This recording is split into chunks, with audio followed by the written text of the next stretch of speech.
Hi, I'm Zibby Owens, and you're listening to the award-winning podcast, Moms Don't Have Time to Read Books. If you like this podcast, you will love my new anthology called Moms Don't Have Time to Have Kids. Check it out, and you'll hear from 49 authors about all sorts of things moms don't have time to do. All the authors have been on this podcast. Also, check out my TikTok @with Zibby and Tracy, my other podcast, Sex Talk with Zibby and Tracy.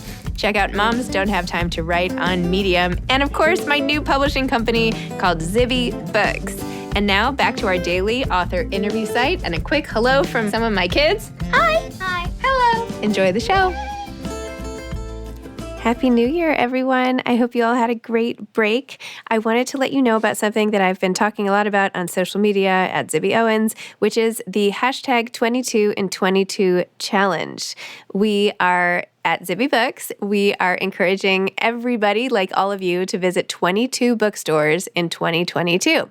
And we're going to provide a whole series of incentives for every 5 visits, and you'll be entered to win a $500 shopping spree, and you'll get fun things like bookmarks and all the rest. Plus, you'll be part of a great community of people all helping support bookstores, authors, and more. We're really, really excited about it. If you want to join, sign up. You just go to 22in22.net. That's 22in22.net and click I'm in and put your information. And then every time you go to a bookstore, you just quickly go back on the site and click log a bookstore visit. And then we'll be keeping track and we'll be following up with all of your different achievements and awards and everything. So please sign up, spread the word.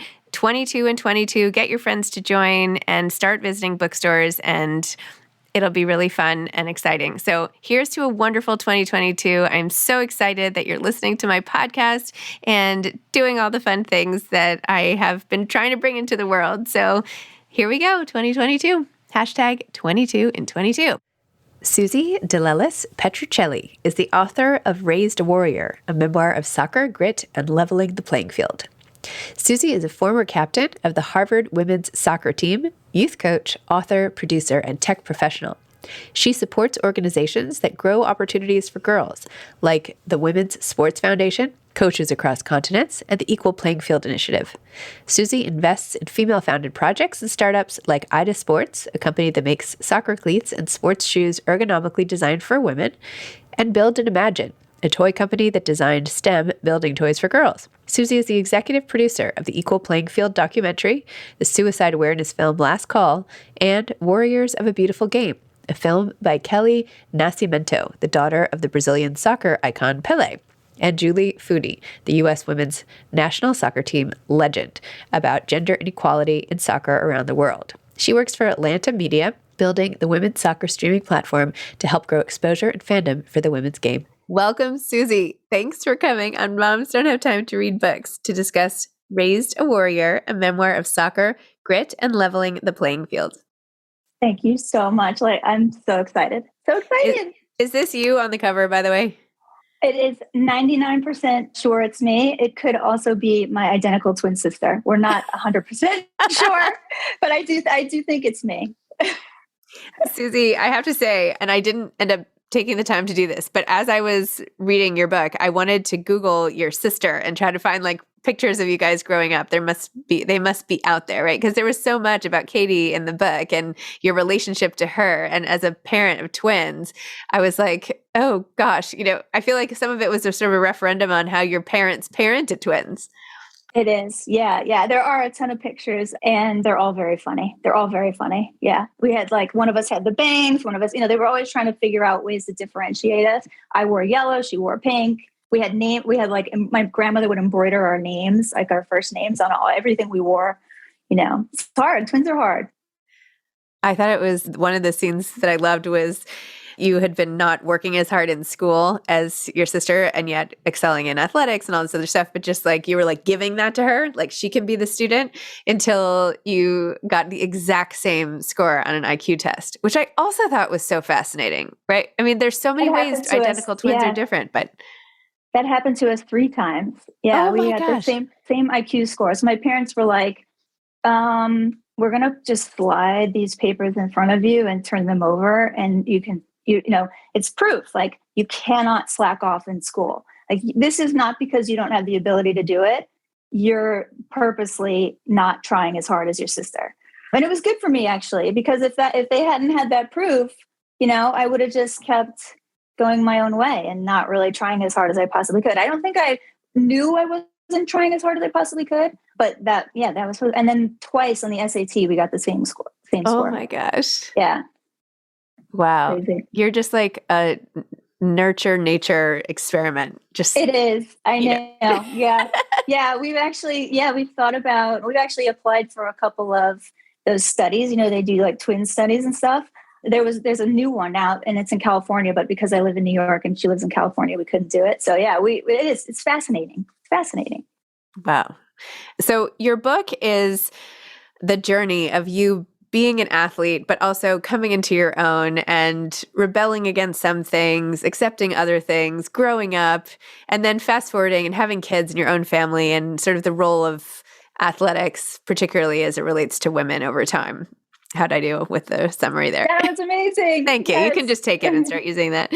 But one thing that stuck out to me also, I tried to walk on to the Yale lacrosse team. I played lacrosse in high school, but I was fine. I was like captain of my team, whatever, in New York. But compared to the women on the Yale lacrosse team, I was not good at all, but it's fine. But for me, I always say, like, as soon as I saw the communal showers, I was like, no, thanks. I'm done. I'm going to walk. I'm not even going to try. And then to read that scene in your book, oh my gosh, I thought I was like the only one. I'm like, I guess everybody else is cool with this. I know. Well, that's how you feel. You're like, well, I guess everybody's cool with this. I'm just gonna go for it. Just gonna go for it. And then the cool thing about it is, at least in our era, once you do, it is very important for women, I think, to get over that body, consciousness, like over self-consciousness.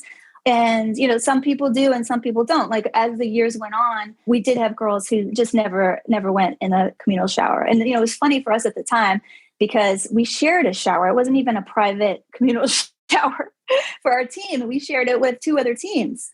So, sometimes there would be 3 teams, in the same communal shower, which is nuts. I don't know, I don't know now how comfortable all the girls are with that, right? Like things have changed, right? I wonder, do they still do it? I don't even know. I'm so out of it. I think now, well, they have a completely new locker room now. They actually gave the girls now a locker room in the same building that the boys are in, which was long overdue. They renovated the locker rooms for the women. And now they have sort of, I think, I'm almost 100% sure they have sort of like shower stalls. Yeah. So it's a little different. I mean, it's still, not totally private, but. You also wrote in great detail, and I was like wincing in pain along with you, about your injury to your quad muscle and like the very in-depth, or I don't even know how to describe it, the most deep muscle that you could sort of snap. It just like snapped like a rubber band, you said. And I'm always so fascinated with athletes who can't do their thing, right? Because there's almost nothing worse. Like I use that as an example for whenever you can't do anything, right? Because it's like, anyway, tell me about how, because it seemed like that moment really affected your development in general, that when you were literally like hamstrung from your career as it was building. Yeah. It was funny because it took me a long time to process why everything, because when that happened, my whole life kind of imploded, and on and off the field. And I didn't really, it took me a while to look back and be like, why did everything fall apart when I, couldn't play soccer anymore? And, I think most of it was because who my grandfather was, who my father was, the family that I grew up in, every important thing that happened in my life, every joy, every ounce of adrenaline, like, all that stuff that happened to me was because of soccer. And so when it was gone and it was flipping and I felt soccer slipping away slowly and I was sort of like grasping to hold on to it, it was devastating. It was devastating. And then obviously, then you look back like 5-10 years later and you're like, okay, well, there's tons of other girls who have bigger, setbacks in their lives and more traumatic things that happened to them. And, it gave me like a perspective about, even girls, first of all, I started learning about Title IX, right, which is this law that was passed in 1972, only 2 years before I was born. So I realized that if I had been born just 5 years earlier, I wouldn't have had any of those opportunities to play soccer or play sports. My life would have been totally different. I most likely wouldn't have gotten into Harvard, right? So, it was just like this, and then I start to think, well, if girls in the United States don't have a law till 1972 that protects their access to education and sports, then what about girls outside the United States, right? So it became sort of like this domino effect. And I took, and this all led to, it taken me 25 years to write this book because I just kept learning. I was like, where's the end of this story? Where's the good news? Where's the happy ending? And we're not there yet. That's okay. Because we have advocates like you and, we're getting there. We are making progress. Yes. And then I feel like our daughters' daughters are going to be, all good. It's going to be all good by the time. I hope so. I really hope so. But I do worry. I mean, look, Roe v. Wade is under attack. Look what's going, that's part of the story, right? And maybe the most important thing in the book is what I saw was these laws that we had throughout history. Not only was it always a battle? Like they kept using that word. It's a battle to pass these laws. I was like, why is it a battle to give us the same rights that boys have always had? It just felt wrong to me. And then not only that, but I realized that those laws that we have, they're not guaranteed. They're actually always under attack.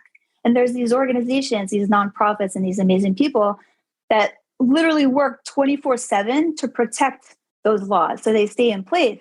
And in a lot of ways, they're losing. Title IX was overturned twice. Obviously, like Roe v. Wade, like I'm saying, is could very well be overturned. But the women in Afghanistan, who now are under Taliban rule, like they've gone back so far in history to, where they stand in terms of their rights and accessibility. So, it really scared me. That's kind of, I was like, if as a female athlete, as a college female athlete, I had never heard of Title IX and I didn't know that all these laws are at risk. Like I need to do something. I need to try to tell this story in an interesting way so that people will read. We will care about the history and get engaged and try to like stand up, just so, like you're saying, like we're all expecting things to be better for our daughters. But I honestly am worried that if we don't get involved, we're not only going to not get to gender equality or like equal pay, but we're going to lose the rights that we already have. Well, that's depressing. Yeah. I know. I'm sorry. That's okay. But it's actually, not depressing because no. It's inspiring. Yeah. I'm kidding. It's inspiring. There's hope. There's action steps. We don't have to sit passively. There's lots to do. You are a major advocate. We do have the power. Yeah, we do have the power. We have spending power. We have consumer power. We have, we do have the power to change things. I felt very unempowered, as that word, unempowered for a long time. And then, it took a very long time for me to find my voice. And even though I'm losing it right now, but, to find my power again and realize that, all of us, all little girls, look at the amazing things that you're doing, right? Like, we all have a voice. Thank you. That's nice. You're going to loop me into this. So you don't have to answer this or talk about it really, but there was this one moment in the book between you and your brother, Tom, I think it was Tom, and the two of you are sitting in the car and you decide, can I talk about Tony? Yeah. That's my oldest brother, Tony. That was Tony. Okay. Yeah, sorry. I think so. I think I know where you're going. Okay. And you sort of took a deep breath and decided to confide in him. Yeah. That you were bisexual, right. And he laughed, which you didn't appreciate. And then I was like, oh God, that's not the reaction I was hoping for. And then he ended up telling you that he was also bisexual and then ended up going on and marrying a man and they're in a relationship, or they were in the book, and all of that. And that was just that moment in the car. I mean, some of the scenes you wrote were so vivid. You just like completely took us there. So I feel like now I was in the car with the two of you, but maybe you have some more details to shine on that moment.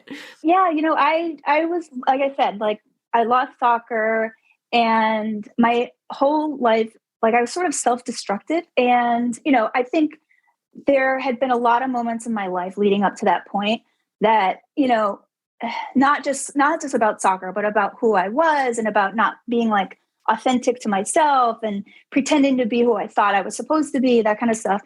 And, all of those moments had sort of left, like, let's say, like loose bricks or like, hollow bricks in my kind of emotional foundation. I don't know if that makes sense. Yep. And so, it like being brave enough to say those things out loud that, I never felt very ashamed of actually, and like not confident about talking about, and didn't know what his reaction was going to be. Like those moments, I think, are the moments that I try very hard to be honest about in the book, because I feel like if I I feel like, first of all, people don't talk about those moments a lot still. And if I can be honest about them, people will hopefully relate to me, and that will carry them, that will earn like their trust. Like I will earn their trust by being honest in that way. And then hopefully they'll also believe me as I start to explain to them what's going on in women's sports, and like how the women's sports movement is so deeply tied into like the women's movement, in general. And so that's sort of like, that's sort of what I was trying to do, is like, be like, okay, well, I'm going to be raw. I'm going to be honest with you. And, my brother didn't come out to our family till years later. And, even in my family, like, obviously I married someone I played soccer with, a guy I played soccer with at Harvard. And, it's not, we talk about my sexuality, but it's funny because kind of a moot point. Like I married, right. I married a man. So it hasn't really come up that much, but yeah, it was a really important moment. It was a cool moment for me and my brother. I loved when you realized that you actually liked your husband in that way. In the book, when you were like, wait, I think maybe I like him. Yeah. I turned to my best friend at the time. I was like, you're not going to believe this. Like a loud bar, I'm like whispering. I'm like, you're not going to believe this, but I think I have feelings for Armando. And she was just hot, like the biggest laugh, because it was such a surprise. It was such a surprise to everybody. And plus he was a freshman when I was a senior, which made it even more of a, surprise. So yeah, that was really funny. And now how long have you been married? We've been married almost 18 years. Oh my gosh. Yeah. Yeah. 3 kids. Yeah. I also loved his birthday, actually. Oh, I loved when you were talking about your daughter and how I guess she didn't want to wear a dress or skirts or something like that. And Armando reminded you that like, that was exactly like you, even though. Right. Yeah. He's like, she's just like you. And I was like, you're right. You got me. It's true. Why am I doing this to her? I'm like repeating the cycle. I'm like enforcing social norms on her when I hated that. Right. Yeah. But luckily he was like, snap out of it. I had the same thing with my daughter yesterday. We went to see, this will air later, but anyway, we went to see the Radio City Christmas Spectacular or whatever. And she'd asked me how long it would be. And I was like, I think it's about an hour, which she interpreted to be exactly an hour. So anyway, the whole time we were there, she kept looking at her little Garmin watch or whatever, being like, okay, it's been 22 minutes. It's been 30 minutes. It's been 33 minutes, whatever. And I was like, just relax and enjoy it. But meanwhile, I was like, that's exactly what I do. Exactly what you would have done, yeah. And that's what I was doing in my head all along anyway. And then I'm like, it's hard to create these creatures who don't share some of our pitfalls or our strengths or whatever. But the things that, I don't know, the things that I'm usually the most like, don't do that, are the things I do myself. I know, totally. Yeah. But luckily for me at that time, and actually, it is hard though. I do see it from a mom's perspective too. Like, I saw kids picking on her because of the way she dressed, and I felt bad for her. And, I wanted her in a lot of ways. It was about me kind of protecting her. I don't know if that's the way it was for my mom. I think my mom actually just like sort of had this image of what a little girl should look like. And also I had an identical twin sister who was that little girl, so like, why can't you wear a dress and stockings and little shoes and put a bow in your hair and leave your hair brushed and not come back with skin knees all the time. So yeah, it's funny. Wow.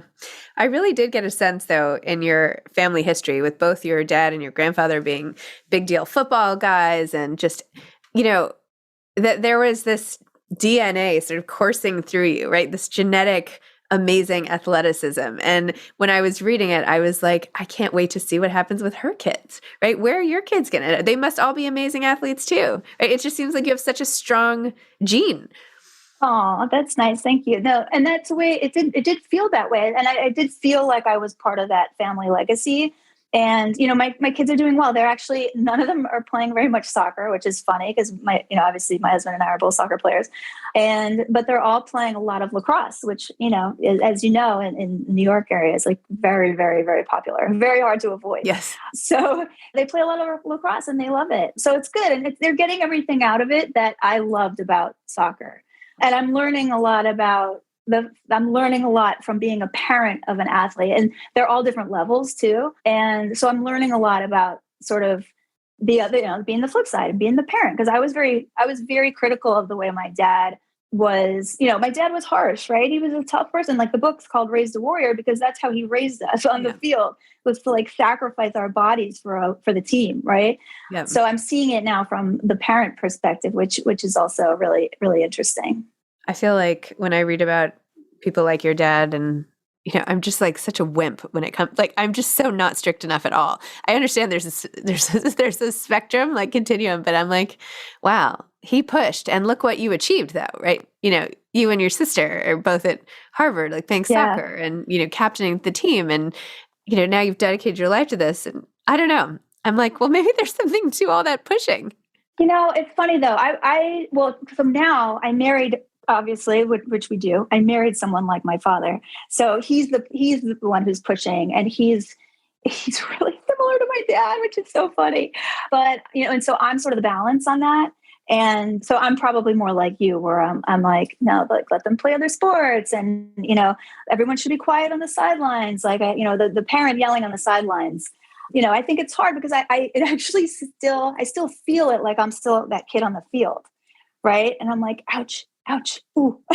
It pains me for these kids that are getting yelled at. But you're right. Like it did. They were hard on us, and they did expect a lot from us. And I also now am so grateful that my dad was okay, or actually encouraged my sister and I to be athletes, because there are so many girls in the world who their fathers won't let them play sports. Just, they're still not allowed to play sports. So, that part of it, I was like, okay, well, I need to go easier on my dad because, he encouraged us to be students and athletes. He expected us to be students and athletes, which now I know doesn't happen for a lot of girls. Right. Wow. Yeah. You talked in the book a little about, well, not a little, but about your relationship with your body and how at times you had gained weight and lost weight, and your diagnosis of PCOS and like dealing with that and how you felt. And I'm wondering now, how do you feel about your body like today? Like, what's it like today? And what's your relationship to athletics like now? Like, what do you do? How do you see working out? Like that whole thing. Such a good question. So I'm happier with my body than I've ever been in my life, which is so nice to say because it was a struggle for so long. But it's funny because I hadn't seen my parents for a very long time, right? With COVID, and they're in LA. And so I went to visit a couple of times this year, and they were like, "Are you okay?" Because I was thin, and they were like, "Are you okay? What's going on?" And I was like, I can't win with these people. They were on my case for so long about being overweight. And now I'm like thin and, feel good about myself. And they're on my case for being too skinny. I'm like, I can't even win. But no, I'm happy. I'm happy where I am. And I'm not exercising enough. I kind of was so exhausted after all those years of playing soccer. My body hurts. My shoulder hurts, my wrist hurts. Like I have two, bulging discs, like herniated discs in my neck. And, my quad never healed, and I tore an MCL. I'm just a mess. I'm a physical mess. So, I was trying to do yoga. I do, and I miss soccer. It's crazy. I'm 47 years old and I still miss it so much, but, I'll find, I need to find something that, like keeps me like building muscle and all that healthy stuff that I was getting from soccer. I still need to find something like that now for like sort of the rest of my life. Wow. Yeah. My husband played professional tennis, and he has similar stuff going on with his body. But there was one doctor who was like, you really just shouldn't play tennis anymore. And so he took a couple of weeks and was like, then who am I? Really? Oh, well, that's what happened to me. That's exactly what happened to me. Yeah. I didn't have, I lost my whole identity. And especially also too, my identity in our twinship, right? Yeah. So my identity, like differentiating myself from my sister, I was the soccer player and she was the student. So when I lost that, it really I was empty. I was empty for a really long time. And then also, at that time, there was zero avenue for a girl to sort of build a career for herself in sports at all. There was no women's soccer league yet. I don't even think there was a women's basketball yet. a league yet. And so there was really nowhere to go. And if I had sort of pivoted and been like, okay, well, I want to stay in sports, I want to stay, maybe I'll try to work in the NFL. Like women weren't really working in sports at all at that time. They really weren't in sports journalism yet. So there was just I totally lost my purpose. I lost myself, like you're saying, it was really hard. So I get it. And plus, yeah. And now I'm like, everything still hurts. Like, what am I going to do? Yeah. He still plays tennis all the time. I know. I keep trying too. That's why I keep hurting myself. Yeah. You guys should hang out. I know. Yeah, we would relate to each other. Yeah. So wait, what's happened with your sister? Like, where is she now? What's her life like? So my sister she ended up going to not medical school. She got a doctorate in epidemiology, which is like the, statistical study of epidemics. But then she was studying breast cancer for a long time. And I think she just got like burnout on the process of like writing grants. And I think honestly, she felt discriminated in a lot of ways because, and this might sound strange, but she sort of doesn't fit the mold of like even a female science researcher, right? She was the pretty one, and as the two of us, so she was very pretty girl, just a very pretty woman. And I think people just didn't take her seriously in that world that she was in. And so she got, she kind of got like disenchanted with the whole thing. And then, so she started working for my dad finally, even though, which I think is funny because, when we were teenagers, my dad told us like without any kind of emotion, just matter of factly that he would never give his company to a girl. And so, but my sister just, she's badass. And she went to business school after she got her PhD, and she started working for my dad. So, and then now she has a very cool life. They live actually in Yosemite National Park. And she and her husband run the general store, the only general store in Yosemite National Park. It's called the Pine Tree Market. So shout out to Pine Tree Market. If anybody's around or ever goes to Yosemite, check it out. You'll see my doppelganger there. She'll be sitting behind the counter helping everybody out. Wow. Yeah. Crazy. Oh my gosh. Yeah. It's funny because, the way we started was she was the put together like type A, yeah.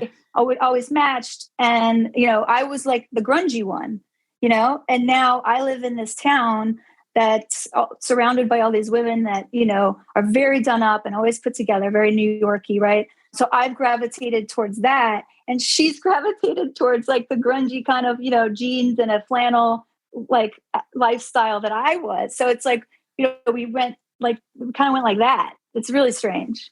Wow. Yeah. Oh my gosh. Like she races tractors. It's amazing.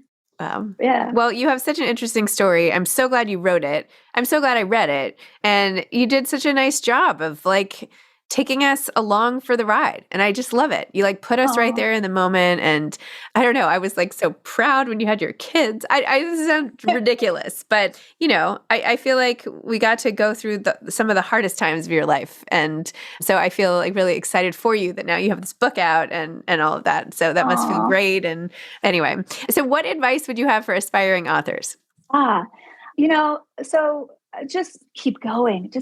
Like this took me 25 years to get published, and 25 years really to find the real story that I was waiting for and looking for.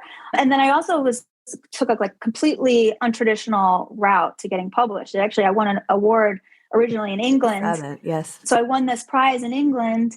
And so the book was published first there. And then through that, I got a publisher here in New York. So yeah, I would just say, meet as many people as you can, keep writing, follow your heart, follow your gut, and, just keep building like your platform and just keep, whatever your purpose is, like whatever you're a warrior for, just, keep going, just keep fighting. Love it. Yeah. Well, Susie, thank you. This was so much fun. I really love chatting with you, and yeah, thank you. Thank you. I'm like, you made my year. I mean, this is incredible. Thank you so much. Oh. All right. Well, I hope to see you soon, but I won't be all made up, even though I live in New York. I'm like in sweatpants myself. So, not that anyone has to know that. I love it. Thank you. Okay. See you soon. Bye. All right, bye. Thanks for listening to this episode of Moms Don't Have Time to Read Books. Don't forget to follow me on Instagram at Zibby Owens and at Moms Don't Have Time to Read Books. Also sign up for my newsletter at zibbyowens.com and sign up for my virtual book club and meet lots of authors on Zoom every other week. Thanks so much to Steve and Ryan at Texture Sound for the sound editing. And thank you to Morning Moon Productions for providing this fantastic intro and outro music.